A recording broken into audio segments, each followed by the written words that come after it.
ሰላም የከናቲጋ ቤተሰቦች እንዴት ናችሁ? እንግዲህ ተመልሰን ተገናኝተናል። ዛሬም ደግሞ ያሰብኩበት ነበር። ይገርማል ግን በቃ ቴክኖሎጂው ዘንድሮ ሰዎች እንደቀልድ በቀላሉ ነው በሶሻል ሚዲያ የሚገናኙትና ድሮ እንዴት እንደነበር ሳስታውስ በቃ ድሮ በደብዳቤ ነበር። በደብዳቤ ትዝ ይለኛል። እኔ አጎቴ እዚህ መጥቶ ደብዳቤ ጽፍልን ነበር። ይድረስ ለምናፍቃችሁ ቤተሰቦች ይላል። ደግሞ አጎቴ ለየት ያለ ሰው ነው። ኩበቱ ናፍቆኛል ይላል። እዛ ኩበት ጎን ላይ ይስላል። እኛ አረስተነው ይመስላል መሰለኝ ወይ በደም እንድናቀው ነው መሰለኝ። ኩበቱ ናፍቆኛል ብሎ ይስላል። ቄጤማውም ናፍቆኛል ይልና ጎን ላይ ቄጤማ ነገር ይስላል። ከዛ እንግዲህ እዚህ ከመጣው መኪናም ገዝቻለሁ። መኪናዋን በቄንጥ እንዲህ ያረጋትና ፎቶ ያነሳትና አንድ ላይ ፎቶ ይልክልናል። ይገርማል እንላለን። ከዛ ፎቶአችን እንደው ይሄንን ሳወራውን አንዳንድ ሰዎች አደራ ወሬው ላይ ፎከስ አድርጉ። በደብዳቤ ዘመን ነበር እንዴ ናቲ? የስንት ዓመት እድሜ ያለው ሰው ነው ግን ይሄ ሰው እንዳትሉ፣ ይሄ ቅርብ ጊዜ ነው። 20 ዓመት ዓመት በጣም እንትን አደረገ። 27 ዓመት 28 ዓመት ምናምን በፊት ቢሆን ማለት ነው። ያኔ ልጅ ሆነን እንደዛ ነበር የምናውቀው። እና እሱን እያሰብኩ ነበር። ከዛ በኋላ ደግሞ ቀጠልኩኝና ዛሬ በሐሳብ ነው የተነሳሁት። እዚህ ሀገር ያለው ችግር ምንድን ነው? ቢዝነስ ለምን መስራት አልችልም? አሪፍ ነገር መርጬ ብዬ አሰብኩኝ። ከዛ ያው ማንኛውም ቢዝነስ የሚነሳው እንግዲህ ከችግር አይደለ ሳስብ፣ እዚህ ሀገር ያለው በእኛ በኢትዮጵያን ኮሚኒቲ ላይ ምንድን ነው? ትዳር ነው። ሰው አይገናኝም፣ ሻይ አይጠጣ፣ ቡና አይጠጣ፣ ባሮጥ በቃ ሁሉም እዚህ ኃይሌ ነው። ላጥላጥላት ዛይዳል ገንዘብ ነው። ከዛ ቁጭ ሲል ቡና እየጠጣ ድንገት ስታወር ባይዘዌ እኔ በቃ የሆነች ልጅ ባገኝ፣ እሷ ደግሞ የሆነ ሰው ባገኝ ጥሩ ሰው ትላለች። ከዛ ምን አሰብኩ? ትዳር አገናኝ ለመሆን። አዎ ከዚህ በኋላ እኔ ጋር ትመጣለህ፣ ትደውላለህ፣ ትተዋወቃለህ። በጣም አጭር መንገድ። ባይዘዌ ይሄንን ስላችሁ ነው ቀልዱላ ነግረውኛል። አንዱ በቃ አሉ ከዚህ ይሄዳል አዲስ አበባ ድረስ አሉ፣ ያገባላሉ፣ ያመጣላሉ። ከዛ ጓደኞቹ ጥብ ድጋሚ ሄዳለ፣ ሁለተኛ ጊዜ ይዞ መጣ፣ እጥብ። እዛ ሶስተኛ ጊዜ ሄደ፣ ድጋሚ እሱ አይታክትም። እሱ ወይ ወንድሜ አንተ ራሱ ግን ጎበዝ ነህ። ሶስተኛ ጊዜ ሄዶ አመጣ፣ እጥብ። ከዛ አንድ ቀን ሰብሰብ ብለው ከጓደኞቹ ጋር እያወሩ እኔ ከዚህ በኋላ እንዲህ ባመጣ እንዲህ ለምን አታርዱኝም? እንዲህ ለምን ከዚህ በኋላ ብበላ አለ። ከዛ ከመካከላቸው አንዱ ዞራልና እንዴ በእኔ ተራ ሲሆን ነው እንዲህ አለ። ለካ በቃ እሱም ሲንግል ነው፣ እየጠበቀ ነው ማለት ነው ሊቀበለው። ሳቁ እንጂ ቀልድ አንዳንድ ጊዜ እንደዚህ ሊሆን ይችላል። እና እንግዲህ በጣም ገርሞኝ ነበረ ይሄንን ስሰማ። ለምንድን ነው እዚህ ያለው ሰው ራሱ እርስ በርስ የማይተዋወቀው የማይገናኘው ብዬ ሳስብ፣ አንደኛው ነገር ምንድን ነው? ጅንጀና ላይ ያለ ችግር ነው። ጅንጀና ለምሳሌ ይሄንን ስላችሁ ባይዘበ ቲፕ ላደርጋችሁ እንደማቅ እንድታቁ ማለት ነው። ቲፕ ላደርጋችሁ ጅንጀና ላይ ተቀምጠ ጨዋታው ወሬው ምናምን እንዳለ ሆኖ ማለት ነው ጣል የሚደረጉ ቅመሞች አሉ። ገብቷል? ጠንካራ ሰው መሆንን መልፋትህን የምታሳይበት። ባይዘዌ አሁን ኢትዮጵያ አዲስ አበባ እዛ ህንፃ ተክያለሁ ትላለህ። እንዲህ ቡናው እንደተያዘ ሰው ዞር ትልልሃለች። ምን አልከኝ ትላለች። ህንፃ ዝም ብዬ ተከላ አደረኩ ትላለህ። ቤት አለኝ፣ የሚገርምሽ ነገር አፓርትመንት ገዝቻለሁ። አየው ወሬው ራሱ እንደዚህ ደገፍ ነገር ያደርጋል። ገዛን ምናምን ትላለህ። ይሄ ሳይኖርህ አትሳቅ አትባልም፣ ሲያምርብህ ይባላል። ሳቅ እስቲ አንተ ይባላል። ስለዚህ ምን ታደርጋለህ? እዚህ ትሰራለህ፣ እዛ ደግሞ ቤት ትገዛለህ። አየህ አንድ ቲፕ ነገርኩ ማለት ነው። ይሄ እንግዲህ ይህንን እያያችሁ አላችሁ አይደል? እያየሽ ነው አይደል? አሁን ለምሳሌ ስለ እኔ ማውራት ይቻላል። እኔ አሁን ቤት ገዝቻለሁ። አየህ እንደግፍ አላልኩም? ቤት ገዝቻለሁ። ቆንጆ ቤት፣ የሚያምር ቤት ከቴምር ሪል ስቴት ነው የገዛሁት። አላመንሽም ነው ቤት ባይዘዌ እዚሁ እያያችሁ ቼክ ማድረግ እችላለሁ። ይሄ እንደውም ቀላሉ መንገድ ነው ለእናንተ ማሳየት አለብን። እንደዚህ እስቲ ምን ላይ ነው ያለው ሲልደውልና ምን ላይ ነው ያለው እስቲ እንገራችሁ። ሄይ ሰላም ኢክራም እንዴት ነሽ? ሃይ ናቲ እንዴት ነህ? ሁሉ መልካም፣ ሁሉ ሰላም። እኔ ደህና ነኝ አልሐምዱሊላህ። እግዚአብሔር ይመስገን አለሁልሽ። እንዴት ነሽ? ወይ ናቲ ምን ልታዘዝ? እንግዲህ ዛሬ ያው ከተመልካቾቼ ጋር ያለሁት እያወራን ነውና ቤት ያው ከቴምር ሪል ስቴት እንግዲህ መግዛት ይታወቃል። ባለፈው ቪዲዮ ሰርቻለሁ። ዛሬ ደግሞ የደወልኩልሽ እስኪ ምን ላይ ነው ያለው የሚለውን ለማወቅ ነው። ጉድ ናትዬ፣ በጣም አሪፍ። የሚገርምህ ደግሞ አጋጣሚው ተገጣጠመና አሁን ያለሁበት ሳይት ጓደኛ የገዛበት ሳይት ነውና ኦልሞስት ሊረከብ ትንሽ ጊዜ ሊቀረው፣ ከዛ መሃል ደግሞ አንድ ሳምፕል የሰራ ነው ለሾሩም ለሳምፕል የሰራ ነው ቤት አለ። ሙሉ በሙሉ ፊኒሺንጉን እያጠናቀቅን ያለ ነውና እሱ ሳይት ላይ ነው ያለሁት። ቪዚት እያደረኩኝ ነበረ። ኪችን ውስጥ ስለሆነ ያለሁት ናትዬ፣ ኪችን ውስጥ ሆኜ ዲቴል ለማውራት ስለማይመቸኝ ወደ ሳሎን ልሂድና ቁጭ ብዬ ተረጋግቼ ላውራ። በዛውም እንደው ፊኒሺንጉን ቪዚት አስደርግሃለሁ። ኦኬ እሺ ናትዬ፣ ቆይ አንዴ ካሜራውን ልስጠው እና አንዴ ካሜራውን ተቀበለኝና ቪዚት ላስደርገው። ተከተለኝ። ኪችን ውስጥ ነው ያለሁት። ትንሽ ኪችኑን ላውራህና ወጣለሁኝ ወደዛ። እሺ ኦልሞስት ይሄ በፉሊ ፊኒሽድ የተገዛ ቤት ነው። ኪችኑ ይሄንን ይመስላል። ፈረስ የሚያስጋልብ ኪችን ያለ። ኦልሞስት እዚህ ጋር በጣም ሰፊ ፍሪጅ የሚያስቀምጥ ቦታ ነው ያለው። ሰፊ ፍሪጅ ቦታ ነው ያለን እዚህ ጋር።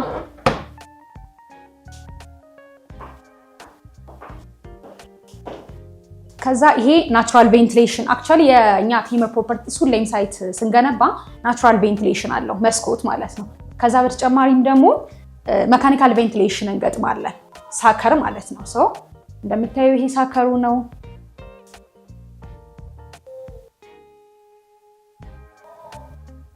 ስቶቫችን ራሱ ዲጂታል ስቶቭ ነው። ያው በደንብ ላይቲንጎቹን እስክንጨርስ ፈንክሽናል ስላልሆነ ነው።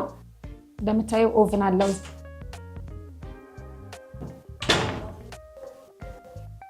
ይሄ ደግሞ ዋሽንግ የዕቃ ማጠቢያ መታጠቢያ ቦታው ነው። ሶ ዲጂታል ነው ይሄ ራሱ። ኤንድ ኦልሶ ናቹራል ቬንቲሌሽን መስኮት አለው ማለት ነው በደንብ። ሌላኛው ናትዬ ምን መሰለ፣ ሪል ስቴቶች ላይ ብዙ ጊዜ ኪችን ላይ የተለመደው ምንድነው ኩክ የሚደረግበት ቦታ ላይ ብቻ ነው ሴራሚክ የሚደረገው። ሌላው ፓርት ቀለም ብቻ ነው ቅብ የሚደረገው። እኛ ጋር ግን እንደምታየው ሙሉ ኪችኑ ሴራሚክ አድርገነዋል ሙሉ። ሶ በደንብ አሪፍ ኪችን ነው የሚያስመስለው ማለት ነው። ይሄ ፓርት ማርብል ነው። ምንም አይነት የሙቀት እሳት የሚያቃጥለውና የሚያበላሸው አይነት አይደለም ናትዬ። ኪችን ካቢኔቱ ይሄኛው ዩቪ ነው። እንዳልኩ ሳከር አለው፣ አውቶማቲክ ስቶቭ አለው ማለት ነው እዚህ ጋር። ከዛ ቀሪውን ደግሞ ሳሎኑ ላይ እንሂድና ላሳየህ። ኦኬ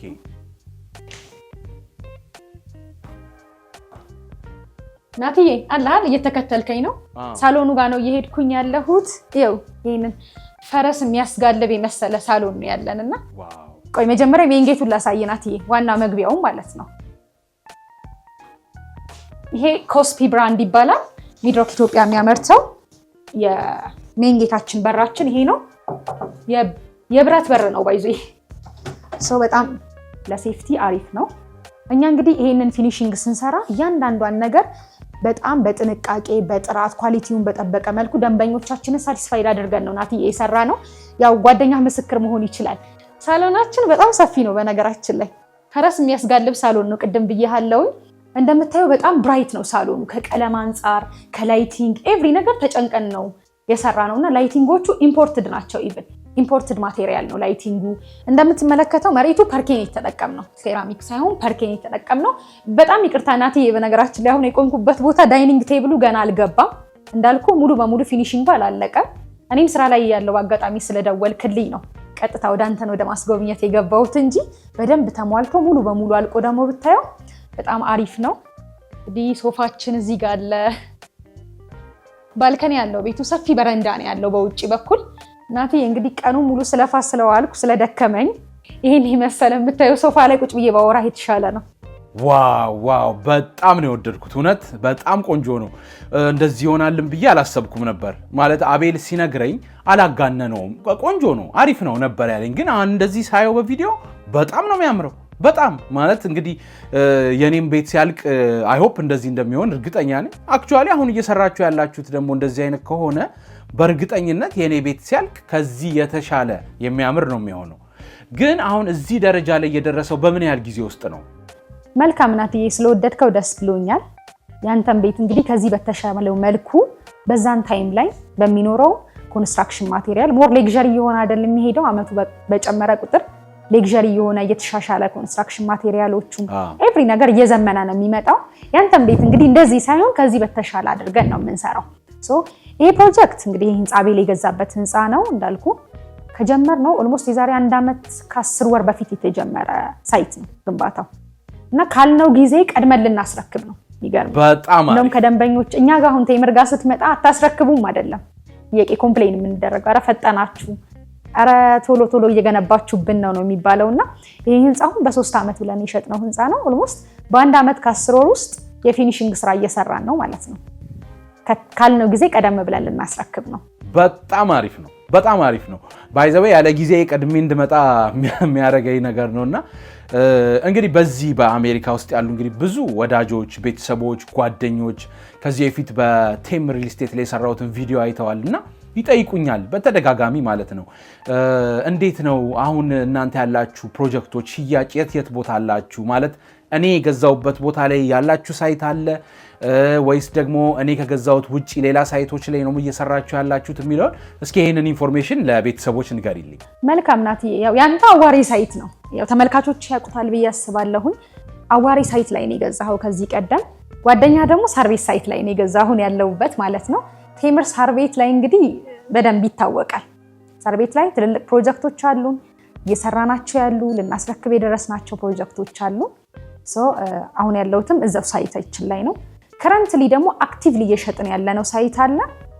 በዚህ እያለቀ ባለው ሳይታችን አቅራቢያ ላይ ሌላ አዲስ አለን ለሽያጭ ያወጣ ነው ማለት ነው። እዚህ ህንፃ ላይ አይደለም፣ ሌላ ከጎን ገና እየተጀመረ ያለ ፕሮጀክት አለን። ሳርቤት አደባባዩ አዳምስ ሞል አጠገብ ላይ ማለት ነው። ኤግዛክት አደባባዩ ጋር እዛ ጋር አዲስ ፕሮጀክት አለን። እንዳንተ አዋሪ ሳይት ላይ ያልገዙ ያመለጣቸው እንደ ቤል ደግሞ እዚህ ሳይት ላይ ያልገዙ ደንበኞቻችን ከሎኬሽንም ሎኬሽን ምርጡ ሎኬሽን እንግዲህ ለኢንቨስትመንት ለመኖሪያ በጣም ምቹ የሚባለው ሎኬሽን ሳርቤት አደባባዩ ጋር መግዛት ይችላሉ። ሳርቤት ዋው! ሳርቤት እኮ በጣም አሪፍ ቦታ ነው። ሳርቤት የዲፕሎማቲክ ሴንተር ነው ማለት እኔ አሁን ሳርቤት ስትይኝ ኤዩ አለ ሳርቤት እያልሽኝ ያለሽው ኤዩ አጠገብ ማለትሽ ነው? ኦፍ ኮርስ ኤዩ ኦልሞስት ናቲ ከኛ እኮ 500 ሜትር ከአደባባዩ እኮ ትንሽ ዝቅ እንዳልክ ነው። 500 ሜትር 1 ኪሎ ሜትር የማይሞላ ዎኪንግ ዲስታንስ ላይ ያለ ነው። አፍሪካ ህብረት ዋና መቀመጫው ማለት ነው። ከ20 በላይ ኤምባሲ አለ ሳርቤት አደባባዩ ኤሪያ ላይ ብቻ። የአፍሪካ ህብረት ዋና መቀመጫ ነው። በጣም ብዙ ዲፕሎማቶች ፎሬነሮች መኖር የሚመርጡባት ሴንተር የሆነች ቦታ ናት። በነገራችን ላይ ለቦሌም ብትል ለሜክሲኮም ትልልቅ ኤምባሲዎች ያሉባት ኤቭሪ ለትራንስፖርቴሽን ትልልቅ ኢንተርናሽናል ስኩሎች ያሉበት የሃይማኖት ተቋማት እነዚህ የስፖርት ማዘውተሪያዎች ሞሎች ብዙ ነገር የሌለ የለም ሳርቤት ላይ። በነገራችን ላይ አንተ ከሄድክ በኋላ እንደውም በጣም ሳርቤት ለምታለች ናትዬ። አንተ የምታውቃት ሳርቤት አይደለችም። ምናልባት በቪዲዮ ታያት ይሆናል። ከዛ የበለጠ ነው። አሁን ዱባይን እየመሰለሽ ነው። አይ ኖ አሁን ለምሳሌ እኛ እያለን እኮ ሃይ ስኩል ተማሪ በነበርኩበት ጊዜ ከሳርቤት አካባቢ የሚመጡ ልጆች በጣም የሀብታም ልጆች የነጋዴ ልጆች ማለት ቤታቸው በጣም ለግዠሪ ነው። ኢቭን አሁን የማውቀው ቶፕ የሆኑ ባለሀብቶች ራሱ የሚኖሩበት አካባቢ ነው ሳርቤት። አሁን ለምሳሌ ኢቭን የጋሽ አላሙዲ አሁን እየሰሩት ያሉት የሳቸው የመኖሪያ መንደር ራሱ ሳርቤት አካባቢ እንደሆነ አውቃለሁ። እኛ ሳይት ፊት ለፊት ኦልሞስት አጠገባችን ላይ ነው የሚገኘው የአላሙዲን ሚድሮክ እየገነባ ያለው መሐመድያ ቪሌጅ ትልቅ ነው። ኦልሞስት እየተገነባ ያለውና ሲያልቅ ያ ቦታ በጣም ተፈላጊ መሐመድያ አለ። ቴምር ትልቁን ፕሮጀክቱን እየገነባ ነው እዛ ጋርና ተመራጭ ነው የሚሆነው ቦታው። አይ እውነት ለመናገር ሎኬሽን ላይ በጣም አሪፍ ቦታ ነው። I have no doubt ማለት በጣም ደስ የሚል ነው ይሄ ቦታ። ከዚህ ውጪስ ሌላ ቦታዎች ላይ እየሰራችሁ ነው? ሌላ አካባቢ ላይ አለን? ሳርቤት አደባባዩ ጋር አለን። አዲሽናል ደግሞ ቡልጋሪያ ምናልባት የምታውቀው ከሆነ በደንብ ታውቀዋለህ ብዬ አስባለሁ። አዲስ አበባ ተወልደህ አድገህ ቡልጋሪያ መብራቱ ጋር ወደ ሜክሲኮ የሚወስደው መንገድ ላይም ሌላ አዲስ ፕሮጀክት አለን። ኦልሞስት እዛ አካባቢ ትልልቅ ለሪል ስቴት ልማት ነው የተሰጠው። ቻይናዎች እየገነቡ ይገኛሉ። ኮንስትራክሽን ትልቅ የቱርክ ኤምባሲ እየገነባ ያለው አለ እዛ ጋርና እሱም በጣም ለልማት የተሰጠ ቦታ አሪፍ ቦታ ነው። ሌላው ሐሳብ ደግሞ የሚነሳል ያው እንግዲህ እኔ ስገዛ ከግዢ በኋላ ምንም አይነት የዋጋ ጭማሪ የለውም ብለሽኝ ነበረ። አሁንስ የምትሸጧቸው ቤቶች ላይ እንዴት ነው? ከግዢ በኋላ ምንም አይነት የዋጋ ጭማሪ የለውም? ማለትም ፊክስድ ነው ማለት ነው? አዎ ቴምር ላይ እኮ ዋጋ ጭማሪ የሚባል ነገር የለም አይደለም። የዋጋ ጭማሪ ናትዬ ኮንስትራክሽን ማቴሪያል ቢጨምር ምንም አይነት ጭማሪ አናደርግም። ኢንፍሌሽን የለውም። የኮንስትራክሽን ማቴሪያል ዋጋ ጭማሪ የለውም። ዛሬ በ6 ሚሊዮን ብር አንድ ቤት ከገዛ የዛሬ 3 ዓመት ስትረከበው 6 ሚሊዮን ብር ነው። ምንም አይነት ጭማሪ የለውም። ይሄ አያሳስብህ፣ ውል ላይ የተቀመጠ ነገር ስለሆነ ማለት ነው። በጣም አሪፍ በጣም አሪፍ። እንግዲህ በስተመጨረሻ ደግሞ የ30% ቅናሹን ማንሳት ፈልጋለሁ። ምክንያቱም ያው ብዙ ተመልካች ደንበኞች አሉ እና እነሱ እንግዲህ ማወቅ የሚፈልጉት ነው። የ30% ቅናሹ የሚባለው አሁንም አቬለብል ነው አለ? አዎ ኦፍ ኮርስ አቬለብል ናቸው። ግን ዲቴል ልንገርህ ናትዬ፣ ስፔሻሊ ይሄ ሳር ቤቱ ሳይት በጣም የምወደው በጣም ሪከመንድ የማደርገው ሳይት ስለሆነ እንደው አድበስብሼ ባልፈው እኔም ደስ አይለኝም። በደንብ ለተመልካቾች እንዲደርስ ስለምፈልግ ነው። ያው ቅድም እንዳልኩ አደባባዩ ጋር የሚገኝ ሳይት ነው። ትልቅ ቢልዲንግ ነው እየገነባን ያለ ነው። ዘመናዊ ቢልዲንግ ነው። እነዚህ የልጆች መጫወቻ፣ ጌም ዞን፣ ግሪን ኤሪያ፣ የጂም የስፓ ቦታዎችን የያዘ ሳር ቤትን የሚመጥን ለሬንታልም አሪፍ የሚሆን እሱን የሚመጥን ቢልዲንግ ነው እየገነባን ያለ ነው። ባለ 1 መኝታ አለ፣ ባለ 2 መኝታ አለ፣ ባለ 3 መኝታ አማራጮች አሉት። በጣም አሪፍ። ዋጋ ብናይ ባለ 1 መኝታ ከ6.4 ሚሊዮን ብር ጀምሮ አለ ሙሉ ክፍያ። ባለ 2 መኝታ ከ8 ሚሊዮን 400 ሺህ ብር ሙሉ ክፍያ ጀምሮ አለ። ባለ 3 መኝታ ደግሞ ከ11 ሚሊዮን 400 ሺህ ብር ሙሉ ክፍያ አለ ጀምሮ ማለት ነው። አንዴ 100% ለሚከፍል ሰው 30% ቅናሽ አድርገን የመጨረሻ ዋጋው ነው። ባለ አንዱ 6.4 ሚሊዮን ብር ዛሬ 100% ለሚከፍል ሰው፣ ባለ 2 መኝታው 8.4 ሚሊዮን ብር እንዳልኩ አንዴ ለሚከፍል ሰው፣ ባለ 3 መኝታው ደግሞ 11.4 ሚሊዮን ብር 100% ለሚከፍል ሰው ማለት ነው። ካሽ ላለው ሰው ትልቅ አድቫንቴጅ ነው። 30% ቅናሽ ማለት ከአንድ ቤት ላይ በ70% ብቻ ነው ቤቱን የምትገዛው ማለት ነው። ላይክ ቀስ እያለ ለሚከፍል ሰው፣ ካሽ ለሌለው እየሰራ ቀስ እያለ መክፈል ለሚፈልግ ሰው ደግሞ ምንም አይነት ኢንፍሌሽን የዋጋ ጭማሪ ስለሌለው እንዴት ነው የምናደርገው? በሌላ ዋጋ አሁን የጠቀስኩት ዋጋ ሳይሆን በሌላ ዋጋ 20% ቅድመ ክፍያ ይከፍልና ቀሪውን 80%ን ክፍያ በ18 ዙር ክፍያ 5% እያደረገ ያለምንም ዋጋ ጭማሪ ፊክስድ አማውንቷን ያለምንም ወለድ በ3 ዓመት ጊዜ ውስጥ ይከፍላል ማለት ነው። ሁለት ኦፕሽን አለው። አሁን ላይ ካሽ ከፍሎ 30% ዲስካውንት መውሰድ ኦር ደግሞ 20% ቅድመ ክፍያ ከፍሎ በ3 ዓመት ያለ ዋጋ ጭማሪ ቀስ እያለ መክፈል ይቻላል ማለት ነው። ትልቅ ዲስካውንት ነው። ባይዘ እንደ ኢትዮጵያ ሪል ስቴት ላይ ተደርጎ የማይታወቅ ዲስካውንት ነው ቴምር የሚሰጠው። በጣም አሪፍ በጣም አሪፍ። እሺ ናትዬ፣ እንግዲህ ሌሎች ክፍሎቹንም ዞር እያልኩ አጠራ አድርጌ ላሳየህ። ሌላውንም እዛው ሂጅ አወራሃለሁ ጊዜህን ከሚይዝብህ። አይ ሆፕ በጣም ወደኸዋለሁ እያስባለሁ። ቤቱን እድለኛ ነው በነገራችን ላይ ቴምር ላይ ቤት በመግዛት። ናትዬ እንግዲህ የምታየው አሁን የገስት ሃንድ ዎሽ ነው፣ ሳሎን ጋር ያለው ማለት ነው። የገስት እንግዳ ሲመጣ መታጠቢያው ነው። እዚህ ጋር ደግሞ ኮመን ባዝሩም እናገኛለን። የሁለቱ መኝታ ክፍሎች የጋራ መታጠቢያ ሻወርና ሽንት ቤት ማለት ነው። በዚህኛው ሳይድ ደግሞ በስተግራችን ሜድስ ሩም አለ፣ የሰራተኛ ክፍል የምንለው ሰፊ ነው። በነገራችን ላይ አንድ መኝታ ባለው ሜድስ ሩሙ። አሁን መኝታ ክፍሎቹን እናያቸው። እዚህ ጋር መጀመሪያ የምናገኘው ትንሿ የልጆች መኝታ ክፍል ናት። እንደምታየው ኤቭሪ ነገር አልጋ ገብቶለታል። ካፕቦርድ የራሳቸው የቁም ሳጥን አለው። የማጥኛ ቴብልም አለች ለጥናት የምትሆን ትንሿ ቤድሮም የምንላት ማለት ነው እቺ። ይሄኛው ደግሞ ቀጣይ ሁለተኛ መኝታ ክፍል የምንለው ነው። እንዳልኩ እሱም በሁለት ሳይድ ቁም ሳጥን ተገጥሞለታል። አልጋ ገና ልናስገባ ስለሆነ ነው። ይህን ይመስላል። በጣም አሪፍ ነው። የልጆች መኝታ ራሱ አይመስልም። እዚህ ጋር ደግሞ የምናየው ትልቁ እንግዲህ ማስተር ቤድሩማችን ነው። ከራሱ ባዝሩም ጋር ውስጥ ላይ የራሱ ባዝሩም አለው። የቁም ሻወር አለ። አልገጠምንም ገና ፊኒሽንግ እየጨረስን ስለሆነ ነው። አልጋው እንደምታየው ነው እንግዲህ በጣም ሰፊ አልጋ ነው ያለው። እንዳልኩ ቁም ሳጥን ክሎዝ ሴት አለው በደንብ ተገጥሞለታል። ሰፊ ድሬሲንግ ቴብልም ቦታ አዛሽ ጋር ይኖረዋል። ፊኒሽንጉ እያለቀ ስለሆነ ነው። ደስ ይላል። የሚያምር ማስተር ቤድሩም፣ ለቀቅ ያለ በደንብ ላይት ያለው ዘመናዊ ማስተር ቤድሩም ነው ይሄ። ያው እንግዲህ ናትዬ ሙሉ ቤቱን አስጎበኘው። ሳሎኑን አየኸው፣ ኪችኑ ምን እንደሚመስል፣ መኝታ ክፍሎቹ፣ የሰራተኛ ክፍል ኤቭሪ ነገር አይተኸዋል። አይ ሆፕ ወደኸዋል ብዬ ተስፋ አደርጋለሁ። በጣም አሪፍ። እንግዲህ ኢክራም በጣም ነው ማመሰግነው ጊዜ ሰተሽ በደንብ ስላብራራሽልን። ቴንኪዩ በጣም ፕሊስ እባክህ ይህን ቪዲዮ እንደውም ለተመልካቾች ሼር አድርግላቸውና ይዩት። በጣም ጥቂት ቤት ነው የቀረን፣ ቡክ እየተደረገ እያለቀም ነው። የሚገርምህ ናትዬ ሌላ በጣም የሚያስደንቀው ነገር ምን እንደሆነ ታውቃለህ? ቅድም ሳልጠቅስልህ ሜንሽን ሳላረገው ነው ያለፍኩትና እንዴት ረሳዋለሁ ይሄንን የመሰለ ጥሩ ዜና እያልኩኝ ነበር። አሁን ትዝ ሲለኝ አሁን ከሁለቱም ከጠቀስኩልህ ሳይቶች የበለጠው መገናኛ ጫካ ፕሮጀክት አዲስ ሳይት አለ። ጫካ ፕሮጀክት ማለት ይሄ አዲስ መንግስት እያስገነባው ያለው ቤተ መንግስት አለ አይደለ? እሱ ላይ ወደ ከመገናኛ ወደ ጫካ ፕሮጀክት ሲወስድ ያለው መንገድ ማለት ነው። የሚገርም እዛው ቦታ ላይ ትልልቅ ባለሀብቶች ነው የሚኖሩት እና ኃይሌ ገብረስላሴ ትልልቅ አዲስ አበባ ላይ ያሉ የሚባሉ ባለሀብቶች አጠቃላይ የሚኖሩበት ቦታ ላይ ኤግዛክት ከነሱ ቤት ጀርባ ነው እኛ እየገነባን ያለ ነው የጫካ ፕሮጀክት አንዱ አካል የሆነው ሳይት ማለት ነው።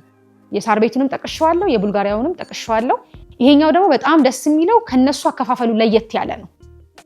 ከስቱዲዮ እስከ ባለ 3 መኝታ አለው ሳይቱ። ስቱዲዮ አለ፣ ባለ 1 አለ፣ ባለ 2 አለ፣ ባለ 3 መኝታ አለ። ሰው አፎርድ ማድረግ እንዲችል አድርገን በደንብ ኢዝሊ ሁሉም ሰው እንዲገዛው ይሄ ሚድል ክላስ ላይ ያለውም ሰው እንዲገዛው አድርገን ወጣቱም ሁሉም ኢትዮጵያዊ ቤት እንዲኖረው አድርገን ነው እሱ ፕሮጀክት ለሽያጭ ያወጣ ነው። ሶ ለምሳሌ ስጠቅስልህ እሱ ሳይት ላይ ደንበኞች አሁን ላይ 40%ን ብቻ ይከፍሉንና ቅድመ ክፍያ ቀሪውን 60% የሚከፍሉት ቤቱን ሰርተን አጠናቀን ቁልፍ ስንሰጣቸውና ዕቃ ይዘው ሲገቡ ነው ቀሪውን ክፍያ የሚከፍሉን። ለምሳሌ ስቱዲዮ ጀምሮ ነው አለ ያልኩ ስቱዲዮ እሱ ላይ አሁን ሙሉ ክፍያው 4 ሚሊዮን 100 ሺህ ብር ነው። አሁን ላይ ቅድመ ክፍያ 40%ቱ 1 ሚሊዮን 600 ሺህ ብር ነው። ቀሪው ላይ ከቀሪው 60% ላይ የተወሰነ ቅናሽ አድርገንላቸው እሱን መቼ ነው የሚከፍሉት? የዛኔ ቤቱን ሲረከቡ ከ3 ዓመት በኋላ ማለት ነው። ሶ ባለ 1 መኝታው ላይ ደግሞ ስመጣለህ እሱ ላይ ሙሉ ክፍያው 7 ሚሊዮን 500 ሺህ ብር ነው የባለ 1 መኝታው። ሶ አሁን ላይ 40% የሚከፍሉት 3 ሚሊዮን ብር ነው። 3 ሚሊዮን ብር አሁን ይከፍላሉ። ከዛ ቀሪው ስንት ነው? 4 ሚሊዮን 500 ሺህ ብር አይደል የሚቀረው? ከ4 ሚሊዮን 500 ሺህ ላይ 300 ሺህ እንቀንስላቸውና 4 ሚሊዮን 200 ሺህ ትሆናለች። እሷን 4 ሚሊዮን 200 ሺህ ብር ከ3 ዓመት በኋላ ቤቱን ሲረከቡ ነው የሚከፍሉ። ይሄ የባለ 1 መኝታውን ነው። ባለ 2 መኝታው ደግሞ ናቲ ሙሉ ክፍያው 11 ሚሊዮን 200 ሺህ ብር ነው። ሶ የሱ 40% ስንት ነው የሚሆነው? አሁን ላይ 4 ሚሊዮን 500 ሺህ ብር ከ11 ሚሊዮን 200 ሺህ ብር ላይ 4 ሚሊዮን 500 ሺህ ብር 40%ቱን ይከፍሉና ከቀሪው ብር ላይ 450 ሺህ ብር እንቀንስላቸዋለን። ከዛ ቀንሰንላቸው የሚቀረውን አማውንት የዛሬ 3 ዓመት ቤቱን ሲረከቡ ነው የሚከፍሉን ማለት ነው። ይሄ ባለ 2ቱ ነው። ባለ 3 መኝታው ደግሞ ሙሉ ክፍያው 14 ሚሊዮን ብር ነው። ሶ አሁን ላይ ደንበኞች የሚከፍሉት 40%ቱን 5 ሚሊዮን 600 ሺህ ብር ነው። 5.6 ሚሊዮን ብር ይከፍሉንና 40%ቱን ማለት ነው ከቀሪው ክፍያ ላይ 560 ሺህ ብር ቀንሰንላቸው አትዘሴም እሱንም ቤቱን ሰርተን አጠናቀን ቁልፍ ስናስረክባቸው ነው የሚከፍሉት ማለት ነው። አስበው 40% ከፍለህ ቀሪውን ከ3 ዓመት በኋላ ቤት ስትገባ ነው የምትከፍለው ማለት ነው። አለ እንደዚህ አይነት የትም ሪል ስቴት ላይ ይሄ የትም ቦታ ላይ ቼክ ቢያደርጉ ሆነስትሊ ነው ማውራህ ናት የለም። በ3 ዓመት ነው ሰርተን የምናስረክበው። በነገራችን ላይ 3 ዓመት አልኩህ እንጂ የጫካ ፕሮጀክት አንዱ አካል ስለሆነ መንግስትም ትንሽ ጠበቅ የሚያደርገው ነው። ቶሎ ገንብተን ማስረከብ መቻል አለብን። አንዱ አካል ስለሆነ ቶሎ ወደ ልማት መገባት አለበት። ያው ሰፊ ነው ጫካ ፕሮጀክት ታውቃለህ። ምናልባት ሰምተኸው ከሆነ ዩቲዩቦች ላይ አይተህ ከሆነ በጣም ሰፊ ኦልሞስት ወደ 5 ሚሊዮን ካሬ ላይ ያረፈ ነው። ኦልሞስት ወደ 5 ሚሊዮን ካሬ ላይ ያረፈ ነው ጫካ ፕሮጀክት። ትልልቅ ሪዞርቶች አሉ በውስጡ፣ ትልልቅ የኮንፈረንስ የስብሰባ አዳራሾች፣ ትልልቅ ኢንተርናሽናል ሆቴሎች ያሉበት፣ አርቲፊሻል ሌኮች፣ ሞሎች፣ ትልልቅ ሞሎች፣ አፓርትመንቶች፣ ሪል ስቴቶች ማለት ሁሉንም ያቀፈ ነው ጫካ ፕሮጀክት። ከዛ ትልቁ ቤተ መንግስት ደግሞ እዛ ውስጥ ነው የሚገነባው ማለት ነው። ሶ እዚህ ቦታ ላይ በዚህ ዋጋ አይታሰብም። እውነት ኢትዮጵያ ላይ እንደዛ አይነት ራሱ የለም፣ ተሰርቶም አይታወቅም። 40% ከፍለው ቀሪውን ቤቱን ሲረከቡ።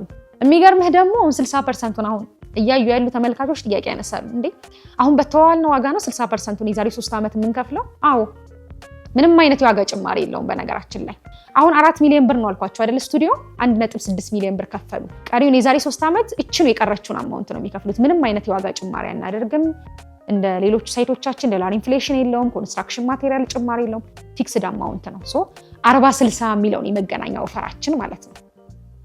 100% መክፈል ከፈለጉ አሁን ላይ የ35% ቅናሽ አለው። ይሄ ብቻ አይደለም ማከፋፈሉ። ይሄ ማለት የ4 ሚሊዮን ብር ቤቱን አሁን ላይ 100% 2 ሚሊዮን 700 ሺህ ብር ከፍለው በ2.7 ሚሊዮን ብር ብቻ መግዛት ይችላሉ። ይሄ 35/65 የምንለው ማለት ነው። 65% ሲከፍሉ 35% ቅናሽ ሁለተኛው አከፋፈላችን ነው። ሌላኛው ደግሞ ሶስተኛው አከፋፈላችን 40% ይበዛብናል፣ አሁን 20% ከፍለን ቀሪውን ዘና እያልን ነው የምንከፍለው ካሉ ልክ እንደ ቡልጋሪያና እንደ ሳር ቤቱ ሳይታችን ከቶታል ክፍያው ላይ 20% አሁን ይከፍሉና ቀሪውን 80%ቱን በግንባታው መሰረት በ3 ዓመት ይከፍላሉ እስኪረከቡ ማለት ነው። ሶ 3 አይነት ኦፕሽን አላቸው ማለት ነው የመገናኛው ላይ 40% ከፍለው 60% ቤቱን ሲረከቡ፣ አሁን ላይ 100% ከፍለው 35% ቅናሽ መውሰድ፣ ኦር ደግሞ አሁን ላይ 20% ከፍለው ቀሪውን በግንባታው መሰረት እየከፈሉ መሄድ ማለት ነው። ሴንተር ቦታ ነው ለሁሉም። አሁን በተለይ ጫካ ፕሮጀክቱ ሲያልቅ ትልቅ ፊውቸር ነው የሚሰጠው። ብዙ የውጭ ሀገር ዜጋዎች፣ ዲፕሎማቶች፣ ትልልቅ አዲስ አበባ ላይ አሉ የሚባሉ ባለሀብቶች፣ ዝነኞች የሚኖሩበት ቦታ ነው። ተራራም ስለሆነ ይሄ በጣም የሚገርም ቪው ነው ያለው። ባይዞ አዲስ አበባ ላይ ትልቅ የሚገርም ሙሉ አዲስ አበባን ማየት የሚችለው ቪው ማለት ይሄ የመገናኛ የካ ተራራ ወደ ጫካ ፕሮጀክት የሚወስደው ቪው ነው ሙሉ አዲስ አበባን ማየት የሚችለው እና እዛ ላይ ነው ይሄንን ቤት እየገነባን ያለ ነው። አስበው። ለትራንስፖርቴሽን ደግሞ ለሁሉም ሳይድ ቅርብ ነው። አሁን አዳዲስ መንገዶች እየተሰሩ ነው። ወደ ፒያሳም ብትል መንገድ ትራንስፖርቴሽን ኦልሞስት ከ29 ኪሎ ሜትር በላይ ውስጥ ለውስጥ መንገድ አለው የጫካ ፕሮጀክት እና ይሄንንም እንደ ኦሽን መውሰድ ይችላሉ። ትልቅ ኦፈር ነው ባይዞ እዚህ ላይ ሽያጭ ተጀምሯል። ያው አጠቃለው እንግዲህ የሳር ቤቱንም የመገናኛውንም የቡልጋሪያውንም አማርጠው መግዛት ይችላሉ። ብቻ ግን ምንድነው ቤት መግዛት አዲስ አበባ ላይ እንደው ኢንቨስትመንትም ለማድረግ ፕሮፐርቲ ይዘውም ቤት ለመኖሪያ መግዛት የፈለገ ሰው ከቴምር ውጪ የተሻለ ኦፈር የትም አያገኝም። ማለት እኛ እንዳልኩ ብዙ ሳይቶች አሉ። ሎኬሽንም ብትል የካሬ አማራጮችን ብትል አከፋፈልም ሁሉም ያለው ቴምር ጋር ነው። ሶ ያው ቢመጡ በደንብ ተስተናግደው የቤት ባለቤት መሆን የሚችሉበት መንገድ አለ። አይመለስም። ቤት ገዥኛ ጋር መጥቶ አይመለስም። ሆነስት ሊናፊ ልክ አንተ ቀድመ በመግዛት እንደተጠቀምከው ተመልካቾችህም ደግሞ ቶሎ ብለው በመምጣት በመግዛት ተጠቃሚ እንዲሆኑ ቪዲዮን ሼር አድርግልኝ። ጊዜህን ሰጥተህ ስላወራኸኝ ቪዚት ስላደረክልን ቤታችንን በጣም ደስተኛ ነኝ። ቴንኪዩ ማለት ፈልጋለሁ። መልካም ጊዜ ናትዬ። እሺ ኢክራም ቴንኪዩ በጣም። ተመልካቾች ተመልሰናል። ቤቱን አየሽው አላልኩሽም ነበር? እንግዲህ የቴምር ሪል ስቴትን ቤት ገዝቻለሁ። እንግዲህ ቤቱ ወደፊት በጣም ነው የሚያምር የሚሆነው። እንግዲህ ቆንጆ ነው የሚሆነው። ሎኬሽኖች ያሏቸው በጣም አሪፎች ናቸው። እንዳያችሁት ደግሞ ከስተመር አያያዝ የሚያውቃሉ። ደውሉ። ለእናንተ የሚሆኑ ቆንጆ ቦታዎች አሉ። ቁጭ ብለህ ቡናህን እየጠጣህ አዲስ አበባ ላይ ቆንጆ ቤት ስሄድ የማርፍበት የማከራየው የምሰራበት በጣም ደስ የሚል አሴት ነውና ቤት እዚህ ተፍ ብለህ ቤት መግዛት እንግዲህ በጣም አሪፍ ነው። አልነግራችሁም፣ ብዙ ኖራችኋል። አገር ቤት ገዝታችሁ አሴት ነው። አንደኛ ስትገቡ የምታርፉበት፣ እዚህ ሆናችሁ የምታከራዩት፣ የምትጠቀሙበት የራሳችሁ የግላችሁ ንብረት መያዝ ሁልጊዜም ቢሆን ተመራጭ ነው። ለዚህ ደግሞ ቴምር ሪል ስቴቶች በጣም አሪፍ ናቸው። ስልካቸውን አስቀምጥላችኋለሁ። ደውላችሁ ከናቲ ቪዲዮ ላይ ተመልክተን ነው ብላችሁ ንገሯቸው። በደንብ ያስተናግዷችኋል። አብራችሁኝ ስለቆያችሁ አመሰግናለሁ። ይመቻችሁ።